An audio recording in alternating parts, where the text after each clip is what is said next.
తాజాగా తన ప్రభుత్వ 2 ఏళ్ల ఆర్థిక పరిస్థితిపై ప్రజెంటేషన్ ఇచ్చినటువంటి ముఖ్యమంత్రి చంద్రబాబు నాయుడు గారు, అప్పుల దగ్గరకొచ్చేసరికి కాసింత కనికట్టు చేసే ప్రయత్నం చేసినా కూడా, అసలు నిజాలనైతే దాచలేకపోయారు.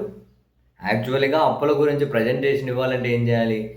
బడ్జెట్ లోపల ఎన్ని అప్పులు చేశారు? బడ్జెట్ బయట ఎన్ని అప్పులు చేశారు? అన్నది ఖచ్చితంగా చెప్పాలి కదా! ఈ క్రమంలో తాను ప్రతిదీ కూడా జగన్మోహన్ రెడ్డి గారి హయాంతోనే కంపేర్ చేసుకుంటూ, అంటే వీళ్ళకి అవసరమైనవి మాత్రం కంపేర్ చేసుకొని, ఇప్పుడు తప్పు జరిగింది ప్రతిదీ జగన్ హయాంలోనే వేసేయాలి అని చెప్పి అనుకుంటే, అట్లయినా పర్వాలేదు. అప్పుడు బడ్జెట్ బయట ఎంత, బడ్జెట్ లోపల ఎంత, ఇప్పుడు బడ్జెట్ బయట ఎంత, బడ్జెట్ లోపల ఎంత, ఇవన్నీ చెప్పాలి.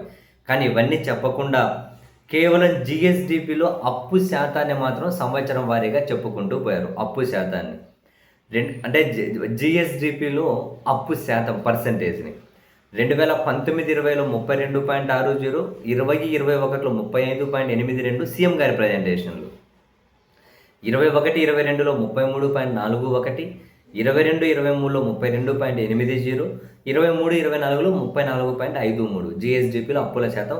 మొత్తం యావరేజ్ తీసాము, క్యాలిక్యులేటర్ తీసుకుని అనుకుంటే 33.83% అప్పుల సగటు జీఎస్డీపీలో జగన్మోహన్ రెడ్డి గారి హయాంలో.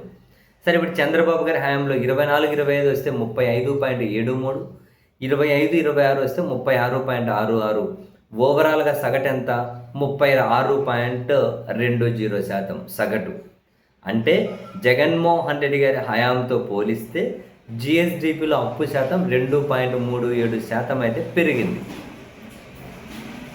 ఇది స్వయాన ముఖ్యమంత్రి చంద్రబాబు నాయుడు గారు ఇచ్చినటువంటి ప్రోగ్రెస్ రిపోర్ట్లోని అంశాలే.